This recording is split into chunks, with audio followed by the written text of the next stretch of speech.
Yo, what's up mga kapatid? Yo, what's up mga kapatid? Yo, what's up mga kapatid? Elmo na naman nga pala nagbabalik.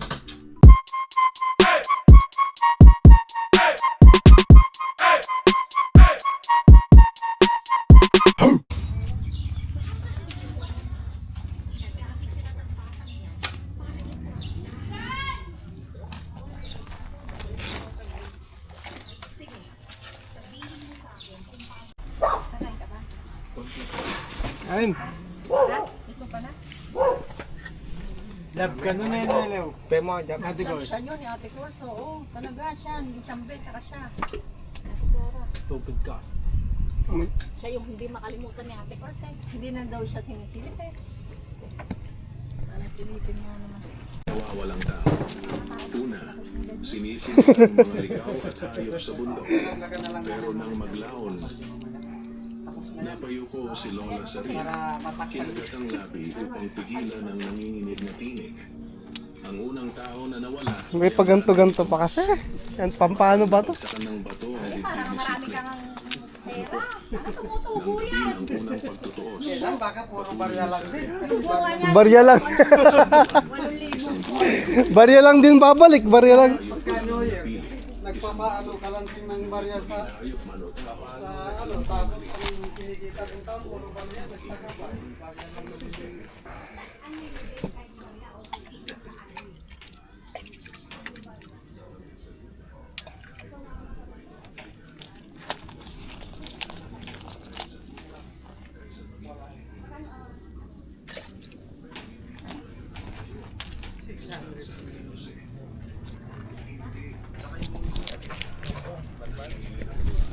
Sasauran mo sila, Tido. Kasi balak mo magpatayin ng covered court. In. Baka magagaling. Disiplina. Nagdagdag nga siya isang Hindi ako Pasok mo na dyan si Janjan. para lang manood. Pasok niya si Janjan dito. Pasagin natin ang tanikala.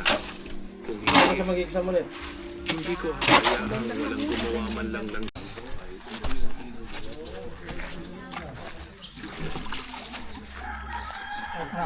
Sige ko, ayos na yan.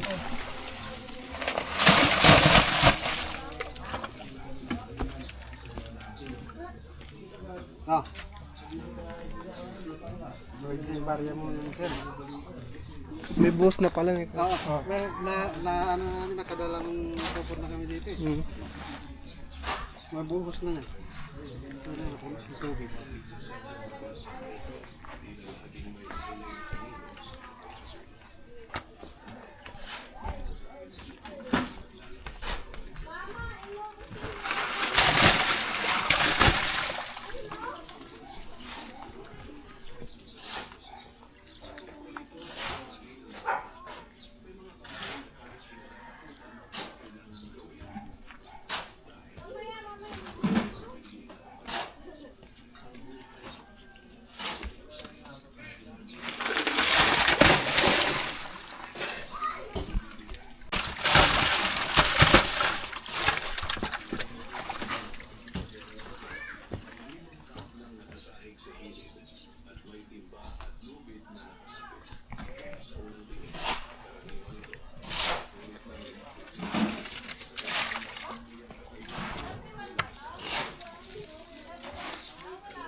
Nilinis tayo ng sagot ni Jose. Hindi sa karaniwang paraan, kundi sa dasal, langis, asin, at apoy. Doon sa harap. Kung All yung pinapatay na yung mga taga-kabilang dulo, Manok humihingi sa ng ano? dagdag na bigas. YouTube. Mauubos na raw ang baon nila. Hindi man kita. Tingnan mo na lang, utos ni Lazaro. May bisita. Sumiyap si Nina kina Jose. Sa tuka. Hawakan mo na ipakpak. Kung Hawakan mo na ipakpak. kayo, Ikot-ikot mo yung ulo. Kita mo pa. Mahihinang isip dito. Konting kumpas lang, marurunong magduda. Kapag Kapag natutong magduda, mahirap nang pigilan ang kaguluhan. Makakailangan na rin nilang matutong magtanong. Tsaka dun sa dalawang butas. Jose, matagal na silang tahimik. Pero mo makakapatay din ka naman. Napahinto sila Oo. sa room. Tumawa siya ng mahina. Gusto mo bang baguhin ang mundo, Jose? Tanong nito.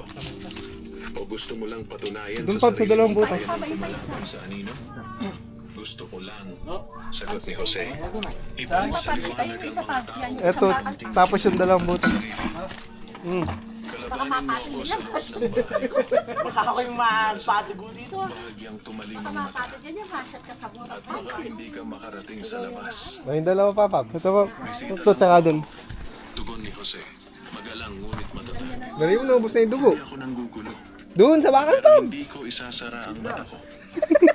Matagal siyang tinitigan ni Lazaro. Buhay pa nga, Pap. Ngumiti na parang walang nangyari. Mamayang gabi, wika nito. May isa pang munting Kabila. pagtitipon. Baliktad mo. Kasing laki kagabi. Taktak mo muna, Pap. Doon sa kabila. Sana hindi ka masyadong pagod para makita. Kaya nga po to, bayo ko kay Pablo, kapuroy. Inaanyayahan niyo kami, sagot ni Jose. Pag-iisipan namin, hindi iwan initasyon ni Lazaro. Sa paa mo hawakan kasi baliktad. Malikod na sila Yung sa kabila naman. Okay na yan, okay na yan. May dugo na, sa kabila naman. na may iniisip kayo. Alam niya. Pero hindi Yung ko yung mga bakbak. kailan tayo kikilos. Doon natin siya mauunahan. Sa buong maghapon, nagkunwari silang nag-aayos lang. Bigilatan yung manok, natatakot. Pinaligit. Ay nag-ayos ng mga tao na ugat na dala. Sabi mo, kaya mo, ha?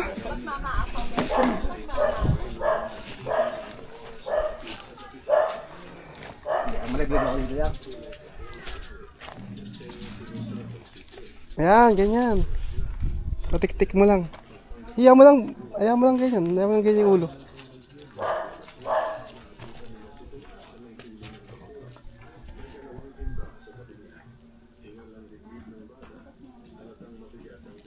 Wala na ata, Pab. Mula sa bukal, tingal niyang sabi, ilalagay ko na sa tabi ng balon. Sasamahan ka namin, sagot ni Jose. Kailangan dahan-dahan ang bawat galaw. Pinaghiwa-hiwalay nila ang timba at tabo. Si Tomas ang nauuna, si Sidling ang nasa gitna.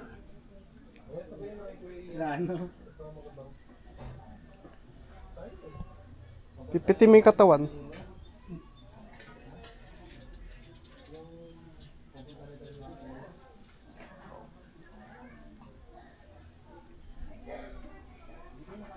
Hindi madugo na, Pab.